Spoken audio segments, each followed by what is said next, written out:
resilience comes from the morning workouts and my stress management. Let's not be emotional. Take the emotions out, see where where I can. You wouldn't take down like the wall art of aliens and crossbones and skulls. Who was their real estate agent? Who was their inspector? Because the inspector should have for sure caught that. Welcome back to Realty Talk Podcast. We have a very exciting episode today. Very excited. A dear friend and colleague of ours on the podcast today. I feel like you should do the introduction. Oh, yeah. So today we have one of our Innovate agents, Armin. No, you have to say it. Monferrad. Close. So close. Monferrad, yeah. Monferrad. Monferrad. See, you practice this. That's why. Yes. It's tricky, but close. I like that. Yeah, we should. Wait, what's your middle name? I don't have one. Oh, Really? yeah, that's common, Persians right? usually Persian? do not have middle names. Really? Yeah. It's not. Interesting. Yeah. Is Armin a common Persian name? Armin is, but Armin is the Armenian version. So if you hear Armin, it's more Iranian Persian Got version it. of it. Yeah. Wait, where are you But from it's- originally? Well, parents are from Iran, but I was Okay. born here. So How did that happen?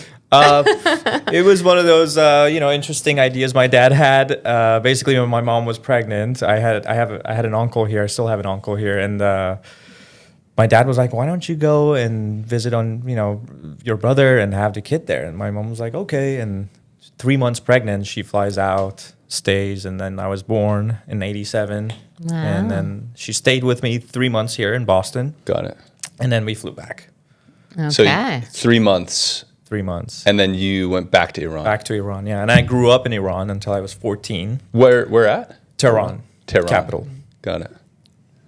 Yeah. So sorry, I'm going to interrupt. I know. Yeah, that- let's go. You don't get an introduction anyway. Everyone will hear Starting all from about birth. you. Yeah, there's- exactly. Introduction from birth. There's some news this week around.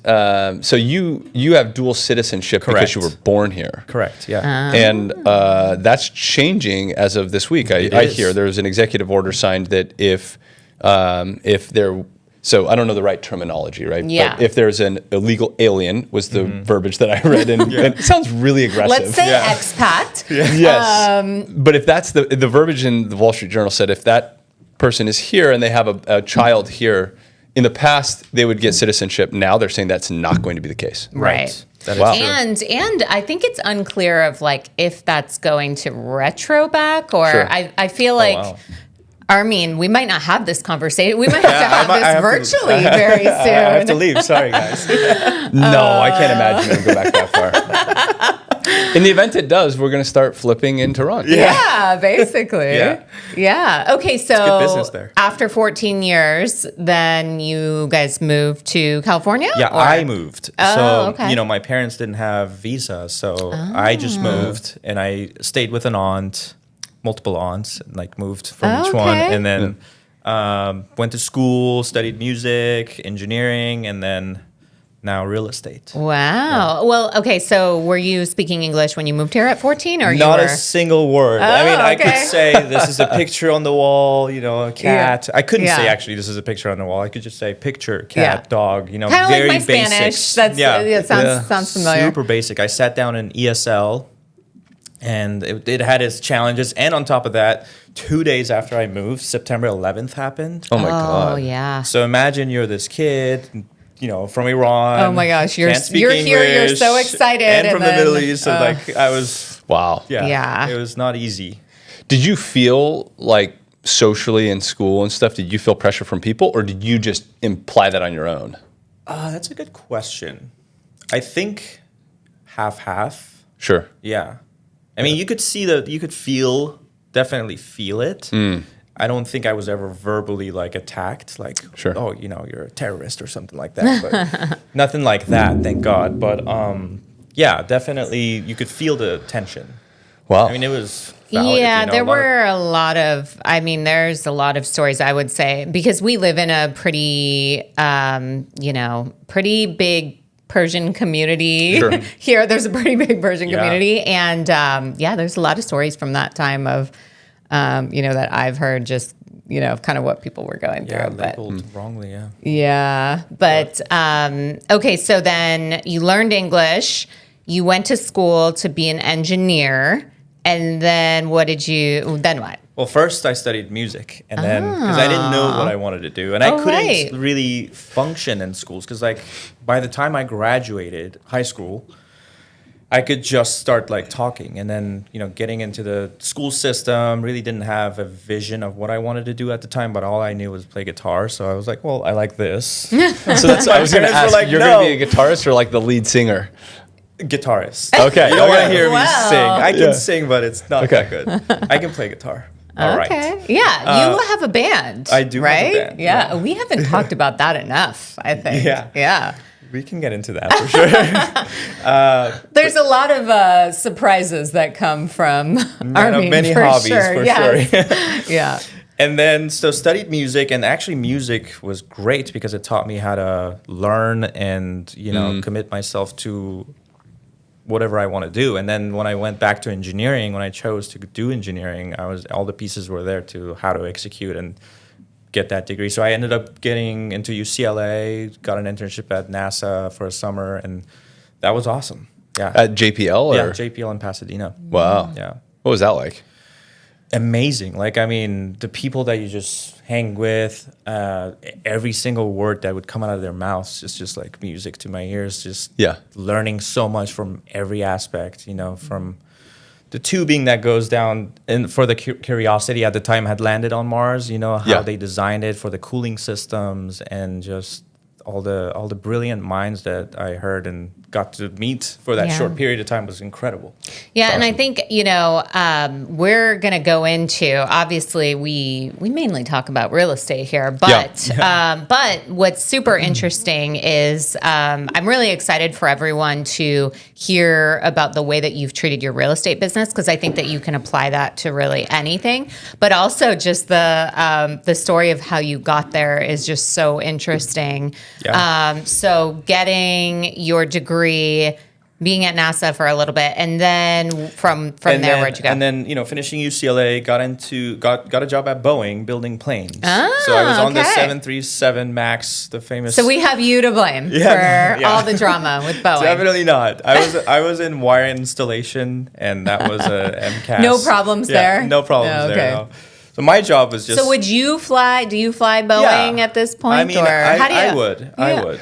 We all fly. We all. Boeing. We do. Do we fly the but 737? do you and do you have a preference? Like, if you have a choice, would you?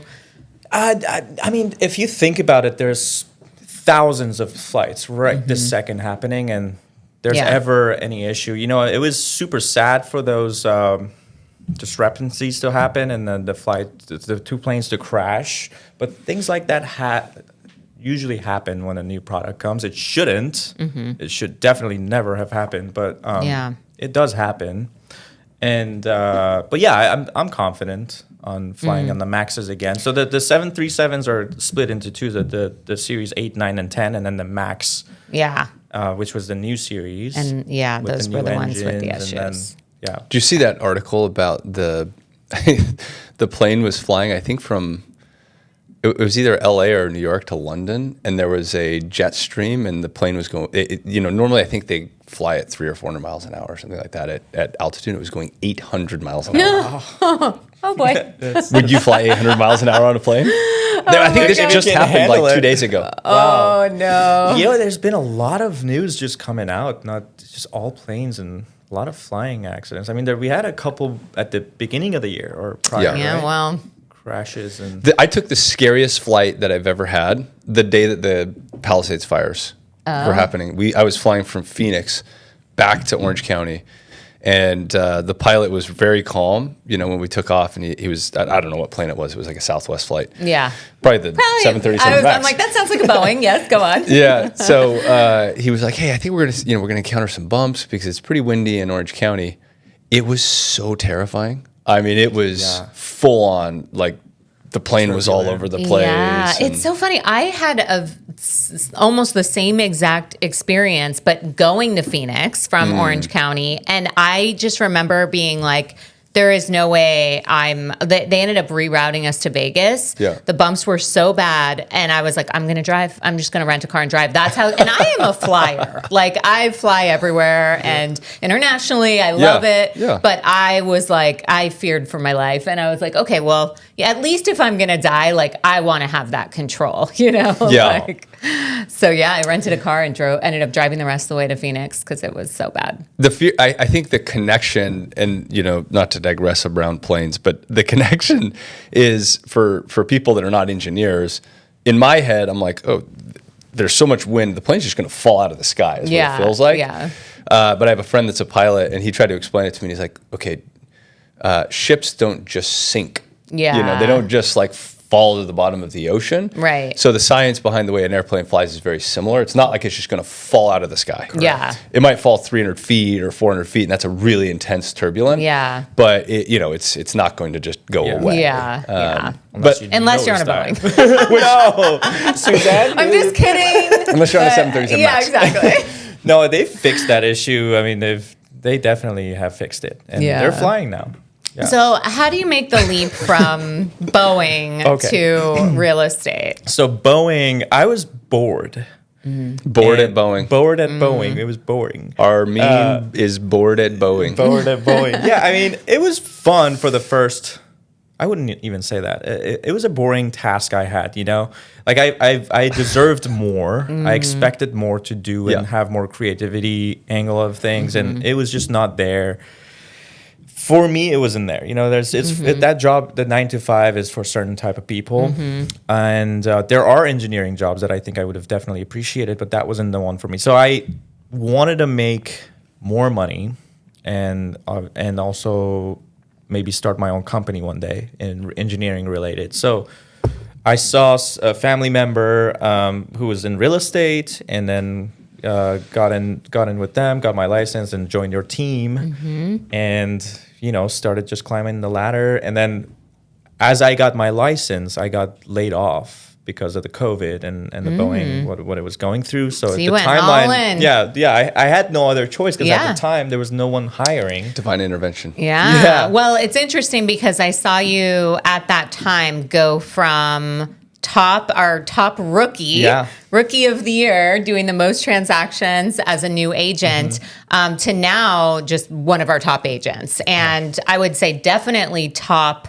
what are we calling it? Innovestor agents, which is why I think this is such a great conversation to have, because we've really seen you rise through this and rise to the challenge, I would say, of bringing forward a lot of investor grade deals to buy my house, and then see a lot of success with that. But I know that that's not easy either. So I think it's a great story just to talk through and tell how that happened and how you got into this place. Yeah. So it started with, transactions, and then after your partnership and Innovate, the floor was there. And, for me, it's just, there's two levels that or two different avenues that have to come together for it to work. One of them's me. So like, am I showing up prepared at my 100% every day? So that's one angle, and then the other angle is the communication and what we have as a platform with Buy and Innovate. So both of those combined, then I'm in the driver's seat, and then I can make them work. But it's a lot easier said than done. So the self work is, I start my day. I've always said this. It's just gym is my, now I'm actually waking up at 5:30ish, meditate a bit, then hit the gym, and then What are you doing at the gym? Basically a lot of weights these days. Like 5-6 days a week, or every day. Yeah. I'm addicted to the gym, which is lifting weights. Yeah. I love swimming too, but right now it's a little cold, so I'm trying to California incorporate cold. California cold. You're telling the Utah guy. It's not that cold, actually. We'll have to get a swim in sometimes. You knew that I was a swimmer. Oh, did you know that? I think we spoke about it at some point. Yeah. I swam in college. Yeah. I swam my whole life. So it's the best. Like every time I take a pause, a month or two, I go back and I do a couple laps. I'm like, why did I stop? It's really good. It's really good for your body. Yeah. And if I incorporate 2-3 days of that and then some lifting, some yoga sometimes in the evenings to ease off. That's how I stay sharp. Got it. So you're prioritizing your personal fitness and the way that you operate as an individual before anything else. Yeah, because healthy, body, healthy mind, I live by that. So what do you do to, like, on the mind side? So you work out. Yeah, meditate. Sounds like you meditate. I definitely do meditations. Yoga, practice gratefulness. Very basic things, but these things add up. And then stress, like I'm very aware of my stress levels. Like, so I manage There's that. no stress in real estate. What do you mean? There's no. But I think the level of stress that one can handle is directly correlated with how much success or how much they can take on, right? Sure. Because if you stress about little things, you probably cannot accomplish bigger things, right? Right. So I'm very aware of that. So what items do bring me stress? So I eliminate those, like drink less or get more sleep. I had such a good sleep last night. So like sleep is so important now to me. He's going to be the spokesperson for that. Yeah. Whatever gummy he took last night is... Have you guys, I'm digressing, have you guys seen that Netflix documentary or movie about the guy that's trying to reverse his age? And have you seen this? I didn't watch it. I've seen clips. Unbelievable. I watched it. Oh. I don't know if it's unbelievable in a good way. It's just really intense. So intense. So what he's talking about, this guy has found this marker where he's basically trying to age slower than a normal person. And so a year, would be a factor or a ratio of like 1 for a normal person. Or if you're like really unhealthy, like if you smoke or drink a lot, they've proven that adds or decreases 10 years or 5 years or whatever of your life. And if you age slowly, then you could get your ratio below 1. So if, for every year, instead of being a year older, it could be, 0.9 or 0.0. And I think at the end of the documentary, he documented that his best number was like 0.62. So for every year of time that passes, he's only aging 0.62. That's incredible. That's his ratio. Oh. But it's so intense. So much work. What he's doing. He's taking all sorts of supplements. I mean, it's his full-time job. Like and it's like millions a month or something, right? Oh, yeah. A couple million, It's insane. I mean, he's doing all this stuff, but I don't know if there's got to be a balance. Yeah, that's how I feel too. I feel like I'm a big believer of all of that, but I'm also a believer of like, you got to control what you can control and you can't obsess over it. And that goes back to stress. It's like, that sounds really stressful to me to have to like manage all of those things. Okay, so before we get into more about real estate, we have a real estate story. So me or you? You're doing it. I'm doing the story today. Yes. Okay. We like your reactions when you're reading the story. So I haven't read this story, so I'm excited to hear it. Okay, so today on Realty Talk Podcast, story, Homes Gone Wild. Oh, and I think we should preface with, for listeners that haven't heard this before, we get stories from agents all the time. And, so feel free to submit your story if you have a real estate story that's a little wild. So these are just submitted in. Submitted in. We don't know. I don't know who submitted this, so I can't call them out. Yes, exactly.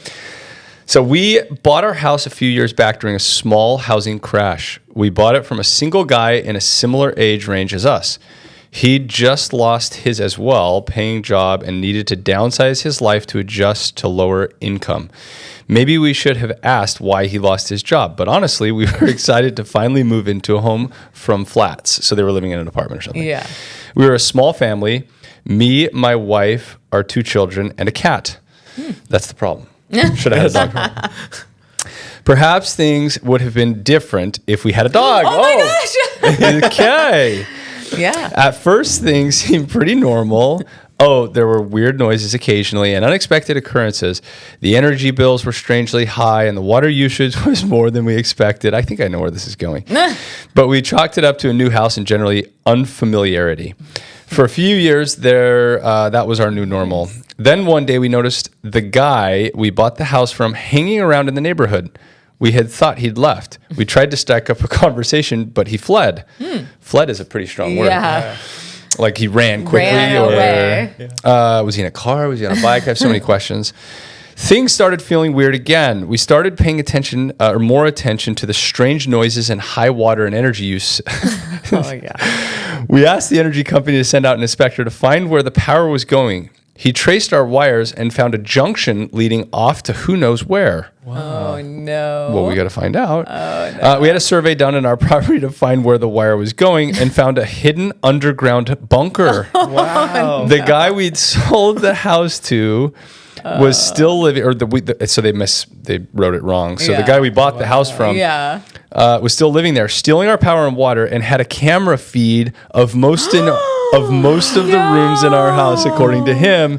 It was so he could time his arrivals and departures so that we wouldn't see him. But I'm pretty sure he was creeping on us, and the judge agreed with me. He was arrested for this, but we also had sold the house and moved on. We didn't feel safe anymore. We were very careful to explain the bunker to the new owner. He explained how he would change the locks. We also made sure that he knew the day the old owner was expected to get out of prison. The new owner thought the bunker was pretty cool, weirdo, and told us he was going to turn it into his gaming bunker. Okay. We wish him the best of luck. We're refusing to sell the families, the children, blah, blah, blah, blah. Gets out. Holy shit. I mean, I would look at that as like, yes, that's very creepy and awful, but you have like a whole bunker you didn't know about. I feel like that's kind of cool. Gaming room, that makes no sense. It's a wine cellar, yeah, obviously. Of course. Underground, like, yeah. Okay, the oversight. question is, would Bye Bye House have known before purchasing that the bunker was there? I mean, 100%. So, like, the way that electrical works, I mean, a junction box is going to, like, all of the wiring goes to a main service panel. So every house is connected to the utility, right? I only know this because one of my businesses was interacting in that space a long time ago. But the main service or the power is connected to the grid. Even if you have solar, it's still connected. Grid tied is what it's called. That goes to a main service panel. That main service panel then has all of the different junctions or runs, electrical runs, back to what it's powering. So there's got to be a slot where this separate junction was feeding this bunker. So during the inspection, we always bring in a master electrician to understand, okay, does this main service panel need to get upgraded? We would have snuffed that out in 2 seconds. Yeah. And I mean, who was their real estate agent? Who was their inspector? Because the inspector should have for sure caught that. Just bad agents, bad inspectors. But the guy could be a secret genius. Like, build a bunker under a house, sell the house, and still live there. Not pay property taxes, free power, free energy. I guess technically he could have like not plugged in power while inspections were done. So maybe he is a genius. I don't know. I mean, the camera thing, all like, feels weird. For sure, a creeper. If you got rid of the camera thing, I'd think he's awesome. Like, he's just living for free. Totally. Living his best life. Extracting Do value. you have any, I don't have any crazy. Do you have anything to match Luckily, that you've I don't. seen in real estate? That's really top story. No, I don't have anything wild All right. I'm waiting for the goat story. But you haven't gone to prison. No, I have not. And you've never built a bunker. So it wasn't you. Okay, we're clear. But I'm impressed. Wasn't me. How much water and power was this guy using for it to? I mean, that's one true. person. Like it would. To fuel the bunker. It maybe he already had and the then game the room down plumbing there. and stuff. Just for clarity, and I think they had it right. If they had a dog, the dog would have sniffed it out in 2 seconds. True. Cats are kind of dumb. Cats want you to think they're dumb, involved. I think, but I don't know. I'm strongly opinionated. 100%. I would have been alerted by my dogs for sure. That is wild. Okay, that's hilarious. So that was good. Back to real estate. So, we've talked about your success a little. What are some tips that you have for maybe someone that's looking to get into real estate? I think we should talk about the fact and the deals that you guys do together quite a bit, because that has helped your success and helped you grow so quickly. And then what suggestions you have to other agents that are looking to kind of share in that success? Sure. Did you want me to just start? Or you start? I'm happy to. I mean, I think, I'm in a unique position because if you're a new listener and you don't know the structure, Innovate is a brokerage. Armin is an agent at Innovate, one of the top agents. Bye Bye House is a single family value add investment company. So we buy old distressed houses, we fix them up, and then we sell them. Or we hold on to them and rent them out, right? And so, the source of a deal that we purchase is variable. Like it could be an off-market consumer, and I always say there's 4 reasons somebody will sell it to buy house, and the 4 Ds: downsizing, divorce, debt, or death. One of those 4 Ds inspires somebody to go and sell quickly for cash because they need the money, or the house is just beat up, like it's not lendable, right? But by definition, if you're interacting with that consumer directly, it's usually pretty easy to get a deal done.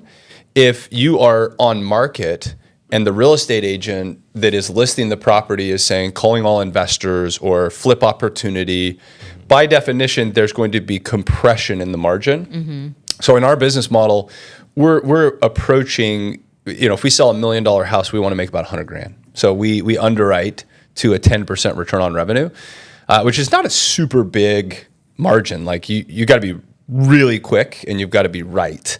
Because if you're off by 10%, you make no money. Or if you're off by 15%, you lose a lot of money.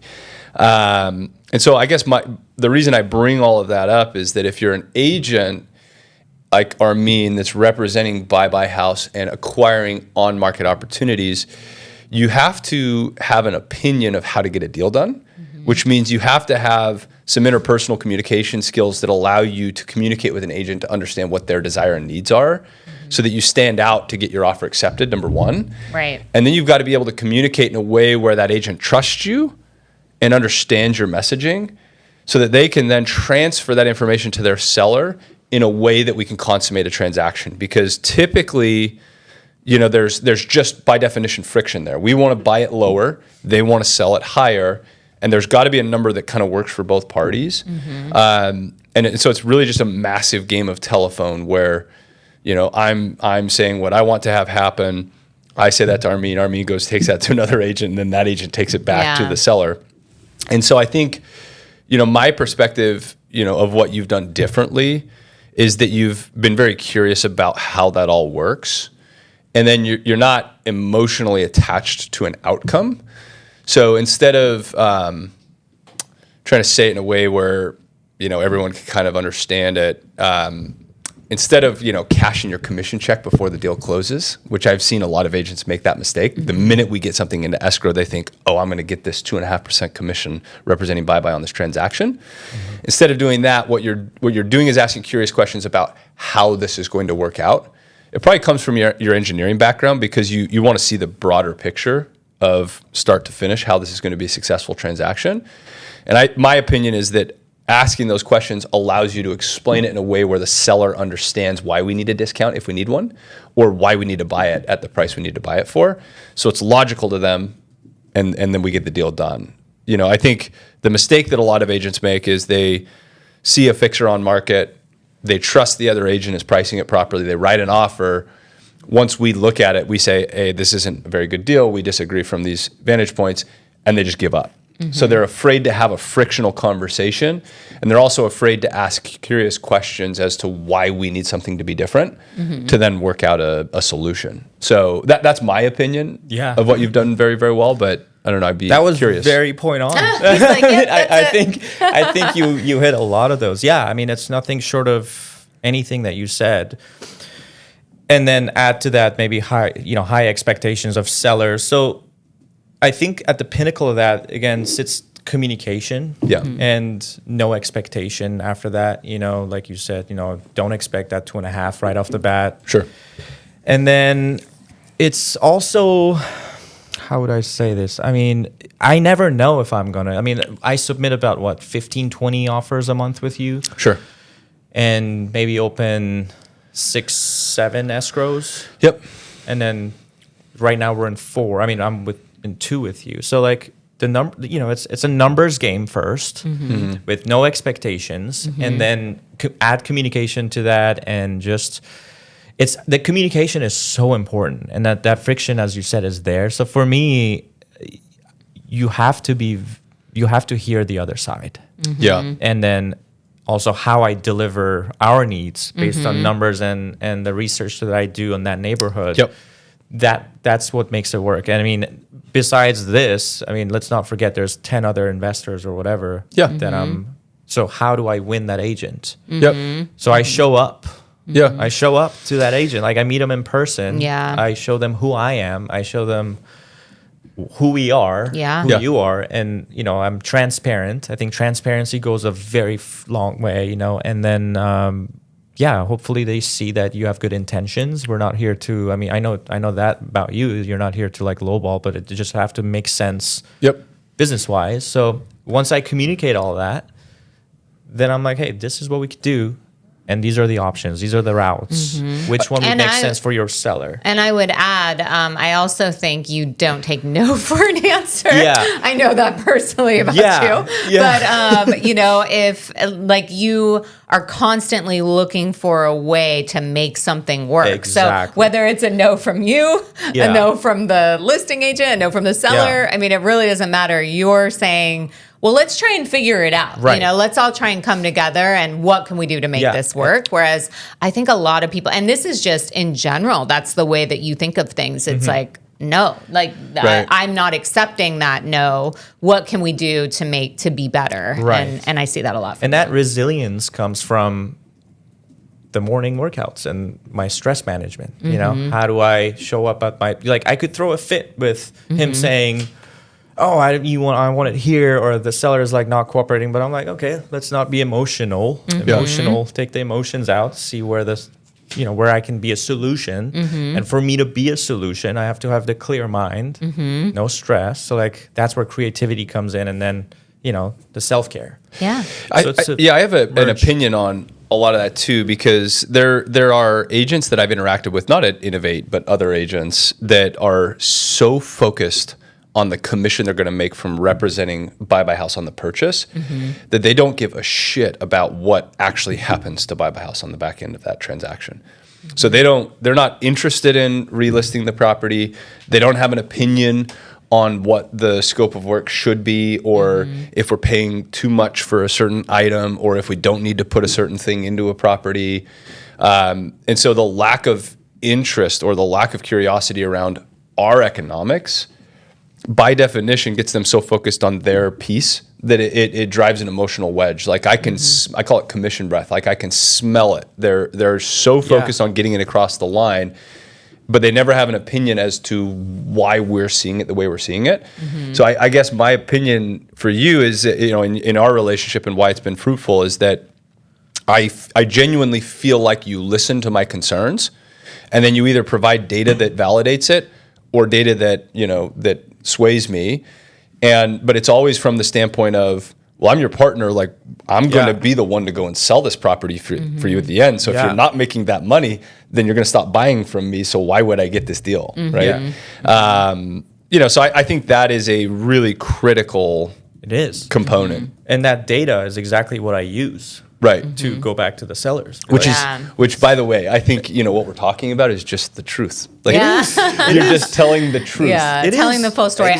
Yeah. That's something I have always felt, and I know I've talked about it before with real estate, that it's like everyone's playing such a game when it really doesn't need to be such a game. Like you can have honest and transparent conversations with all parties, but I think agents in general are kind of even trained or accustomed to holding things close or making things a little bit more difficult than they need to be, when really it's like we're all trying to accomplish the same thing. Like everyone, there's a buyer, there's a seller, we're trying to move a property.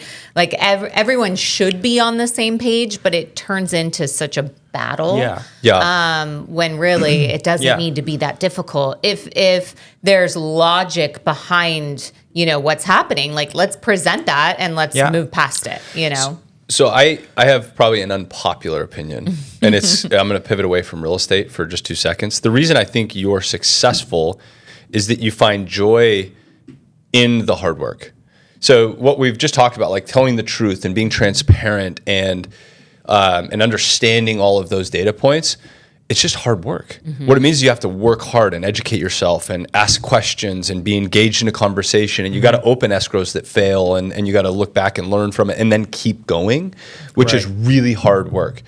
And I think if you enjoy the hard work, then you will just by definition be successful. So your morning routine of finding enjoyment in working out and, tearing your muscle fibers down and then rebuilding them and finding joy in that. Yeah. That is a very curious venture, right? Yeah. So if you find joy doing that, then it makes it so easy to find joy doing other things. I think most people are just fucking lazy. And so they want the paycheck, but they don't want to put the work in. They don't want to work hard. They don't want to tear their muscle down in the morning to then rebuild. They want to eat the cheeseburger and drink the milkshake and then cash the $20,000 commission check. Right. That's just not how the world works. Not reality. Right. Forget real estate. That's what I mean. Like, it's an With unpopular opinion, but it's everything in life. Like, if you don't create value for everyone that's involved in a transaction, you will not succeed. Right.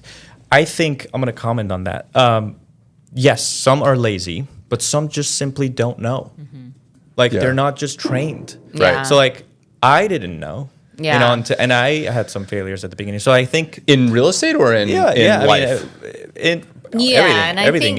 So with Bye Bye, like, there's a lot of failures for me at the beginning, and then a lot of disappointments, but then I stuck to it. So, like, I don't think we've ever had a real failure together. no, I'm talking about escrows, like expectations of me opening escrows and then falling out because I just didn't know the system well, right? Yeah. Yeah, but to me, that's why you're successful, is because you enjoyed that. Correct. Yeah, I didn't You give up. didn't give up. I didn't give up. Again, like, Right. you didn't So, take no for an answer. You were like, But okay, but we'll I feel figure like- this out. Exactly. But Yeah. I feel like if newer agents come in and have that resilience with the hope of knowing that, yes, this will work with that good intention, then they will succeed. It is Right. true. I mean, in real estate, I have again touched on this quite a bit, but it's, there is no like uniform training on how to be a successful agent. And, you initially, kind of had, I would say maybe a mentor, but, that didn't teach you this. Yeah. What you needed was to go through this on your own and to learn. And I think, in general in real estate, again, like, this is specific to real estate. I think there's other industries where they do provide quite a bit of training. But I think in real estate, I mean, you pass the test, you get some continuation training. If you don't join a badass brokerage or a badass team, like, you're flailing. So which is why we do have continuation platforms and things for agents to get better, because really agents out there most of the time are just like winging it. They're just trying to figure it out. What you're broadly saying is, like, there's a low barrier of entry to become a real estate agent. Right. There, if you let's have a conversation about a doctor, right? Like, the reason you go to 4 years of undergraduate and then you go to 4 more years of, graduate school or, doctorate school, and then you practice for a period of time before you get your own practice, is that they don't, the implications of being a bad doctor are really great. Like, somebody can die. Right. If you're a shitty real estate agent, then nobody buys or sells real estate with you, right? So the barrier of entry is very low, because, which is why people think real estate agents are idiots. Yeah. So, well, I think that's I struggle with that too, because I'm like, watching it, I'm like, real estate agents are just the same as every other person on the planet. Yeah. There are idiots at Starbucks. There are idiots at Boeing. You probably work with a bunch of idiots that were like, I'm so happy that I passed my interview, I got my job, I'm going to show up at 9 and I'm going to leave at 5, and I don't care if any value is created. Yeah. And, but to me, that's the difference, is like finding joy in the part of your work where you create value, which generally means you got to work really, really hard. So you're just kind of switched on. Like, Exactly. Yeah. I mean, there's the joy for sure when you close a deal and get things done. That's also the byproduct of the work. I mean, it's also very rewarding Right. when you put sales in any field. Once you close a deal, it's very rewarding. That's why people are in sales. Yeah, exactly. And or but like also believe in the swimming fast and winning a race is the byproduct of all the work. Or having a fit physique, right? Like, but nobody sees all the work. Yeah. So. or even mental resilience in anything, and be like, hey, I could have quit, but I stuck with it. It feels good to accomplish. Yeah. Anything else? We're going to play Rate That Listing. But before, is there anything else that you would like to share? Absolutely. So I am planning on creating a badass team. Oh, yeah. So I'm looking to hire, or I shouldn't say hire, work with, like bring on 3 agents who are very... 3. Yeah, only 3 this year. This year. this year is 3. I want to build a solid foundation with a good core. I love And it. so I'm putting that out there. LA area, LA right? area preferred. What are the attributes of these people? Just, have an open mind, no expectations, but driven. I am creating a system to bring incentives for them to put in hours of work. So Sure. I'm working on that business model. And just, people that see that they can do good in this field, just try it. I can kind of sense those people now. I have a few people hit me up to work with me. Yep. And I'm like, yeah, I don't see that. But then there's others that I'm like, yeah, I can see you do well. So I will be picky, but it'll be, I'll be happy to train them. And I'm looking to have different areas assigned. So we kind of expand around LA a little further out, or, maybe Ventura to expand out the business. And then next year I'm looking to add 5 more, so 8. So yeah. So what happens to the band? The band's always there. Oh yeah. The band still, the band plays on. Yeah. The band. The band's issue is we have a lovely bass player that just leaves town. This is gonna go public. Like everyone's gonna hear this. I love the guy. Yeah. Oh, okay. Yeah. Well, he needs let's play some of his music for our Sure. intro. Oh, I can't wait. And our outro for this, All right. this podcast. I would love that. Sure. Yeah, for sure. Okay, Definitely. that's happening. What is the band's name? The Astro Bandits. Astro yeah. Bandits. Okay. Such a good band. It's so good. So it's like space rock and That's what I say, it's like psychedelics. We get ethereal. heavy too. Okay. Can you listen to it if you're not on acid? Yeah. Oh, okay. You might Or start any other feeling drugs. like it. Yeah. Okay. Got it. Okay. No, definitely you can. But yeah, we've been working on 10 songs. I think we're finished 6 or 7. It's just, we gotta just get together and finish the last bit. But Life. we're there. Okay. Yeah, we're all adults. Like I'm 37, pushing All right. 38 now. Okay, well, make sure you send us the music Yes, so we can will do. implement. Will do. Okay. So for Rate That Listing, so we are about to preview a listing. We get the location, the price of the home, the number of bedrooms and baths, the square footage, and we're going to rate the listing based off of the photos. So our listeners can see the photos online. We are about to rate this listing in Beaumont. Okay. Beaumont, California. Yeah, for $589.9, 4 bed, 3 bath, over 3,000 square feet. I mean, so we're in 2025. A 3,000 square foot house costs more than $589,000 to build today. Yeah. Replacement costs are higher. This than is going to be a screaming deal. Let's see. Wow. Okay. All right. Looking good from the outside. Beautiful Okay. Beaumont. All right. Okay. What's this green light going on over here? What is I'm- it? Star Wars? It's like you're walking into it's a like, Star Wars. See the what are we about to experience? So we've got. Okay, a kids. Alright, So this is cute. like a little bunk bed-ish kind of situation. All right. Nice backyard. This is a slide into Whose the pool. listing is this? Sergio's? Sergio's listing? This is like a slide into a pool. I know something's coming here. I'm There's like an waiting for outdoor. it. So just for the listeners, the people that aren't seeing this, we're outside in the backyard, not physically, but we're looking at it. There's an awesome grill. There's like a little TV area. There's a covered patio with a fan, a fire pit, a pool. It looks tired, like Is it hasn't that been maintained. cross or what's Looks like a happening over there? basketball. I don't know. Oh, if that's, okay. it might be a TV behind. Oh, yeah. All right. I think it's a covered TV okay. behind the grill. Okay. All right. Okay. I don't know what this is. We're looking at some wall art. It's a tiger. A tiger? Oh, you saw a tiger. Yeah. Oh, on the side. Yeah. Oh, this is Okay. okay. So it's like this person must have been an engineer. Yeah. There's like some gears and staging's kind of funky. Oh, Whoa, right. An engineer by day, stripper by night. Well, this is like this is very bizarre. There's a surfboard, a $100 bill carpet or Oh, I saw that. floor mat, Very observant. a skull crossbone. I don't know what that is on the wall, and then a stripper pole. And not just any. I mean, that pole is going Tall. up to they are, somebody is Yeah. climbing that pole or Maybe they're maybe coming down. 2 stories of sliding, dancing. Yeah. sliding down. No, it's too close to the wall. Yeah, so maybe from the Yes, top yeah. there, you could just slide Get down down. But But then instead you of. gotta, no. You gotta look at there's like brackets around it. So if you Oh. slid, you Oh, get yes. stuck. Oh yeah, it is bracketed to that. Yeah. That's where they're bracketed. I think it's bracketed on the ceiling. I think it's going all the way up. The I need another angle. the most interesting thing in that photo to me is like the 80-year-old grandma clock on the side, like the standing clock. I don't even know what you call that. yeah. Yeah, it seems like a strange You pay addition for attention to the details. pole. That's good.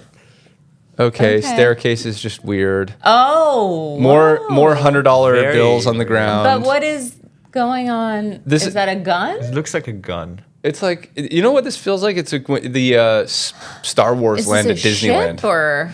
Oh my god. Okay, it's getting crazy. No, this is like But, Alien.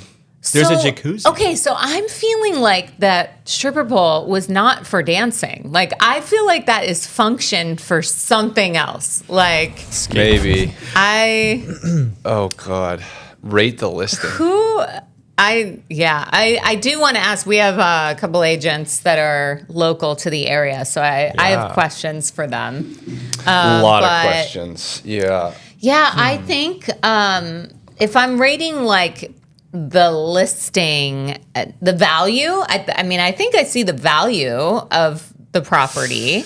I don't know the Beaumont market well enough. I mean, 3,000 square feet for That's $589 massive. sounds cheap, but it's, no offense if you live in Beaumont, but it's like a It's long out ways there. away from where. Yeah. Like who But lives in I think Beaumont? that does, kind of line in with comps. But I guess if I'm rating the way they've marketed the listing, What are the jobs in Beaumont? Like, do people drive into Riverside? Is that like a commuter town? I don't know would say, the market that well. No, I do think that they can go one way or the other because like Redlands is nearby. There's a lot So kind of there's going on university in there? there. Yeah, Exactly. okay. Or they and drive then- into Riverside. Yeah. Got I it. So it's a think- commuter area. I actually think yes, exactly. Got it. But yeah, so 1 to 5. What are we giving this listing? I couldn't get past all the stuff. So I would have left it at like the first 3 photos and just like taken photo. If I'm the agent, I'm not throwing. Imagine the bait and switch though. Surprise You go to when your family's like you bring kids to the open or like the show and you're like, oh, this looks like a cool deal, and then there's a Yeah, I don't know. I think I would have Alien and as a responsible listing agent. I think I would have encouraged an Equity or a Mendon market Yes, that's what I where was it's gonna like, say. hey, let's do a remodel before we get this on the market. So Yeah. I'm going to give that like a 2. Yeah. That's you fair. go. I'll rate it a 3, but would have suggested to just take down the pole. Yeah, at least the poll had to Yeah. go. You wouldn't take down like the wall art of aliens and crossbones and skulls and like. I also have so We many. can't be I have fixated on the poll. I have so many questions. Like, Yeah. there's a child bunk bed, and then there's like an alien in the garage. Who is living there? They're like having nightmares every night. These Yeah. children. Imagine growing up there, like, Yeah. and it was a little girl because it was like pink. Yeah. It was a And, pink like, bunk bed. It was like a nice little like playhouse Yeah. area. Yeah. Yes, this is a pink Okay. bunk bed. This is a Yeah. little girl's room. Scooby-Doo carpet on the Okay. floor. Yeah, I And give it then I they give it a just 1. Torture their children A at 1. night. The listing agent shit the bed. They needed equity. Yeah. If that's your listing, you need to call Suzanne, not Armin because that's a little far Yeah. to join your I team, would- I think. Yeah. But call Suzanne, join Innovate, and get access to equity because we would have taken the stripper pole, the aliens out. Maybe we would have saged the property of all evil demons, and we would have sold it probably higher than that. I give it a 1. Sage. All right. Well, on that note, thank you, Armin, Of course, thanks for for having being me. here today, trekking through LA to get here. Yeah. And yeah, that's That was It's a lovely. wrap. yeah. We'll see. Anything else you you want to add? No, just grateful to be here. Thank you both for all the work you do and everyone else behind the curtains. It's been a pleasure. Right. So we will play some Astro Bandits. Yes. We will also provide all of our listeners or people that are watching on YouTube a way to contact Armin in the event that you're interested in joining his team. I'd highly recommend it. In all seriousness, I mean, I think he's positioned in a way, and if you're an agent in Los Angeles, if you're looking to be an agent in Los Angeles, you'd be joining a team of right now one, but will likely be in that $70 million kind of range of production this year. So high income potential. And then if you're an agent that is not interested in being in the Thunderdome with Armin, come to Just join. come to innovate. Yeah. But if you have not subscribed, please do so. It helps us out a lot. And please check back for our next episode. We're very excited about some upcoming guests. Not as excited as Armin, but Still excited. yes, it'll be good. See ya.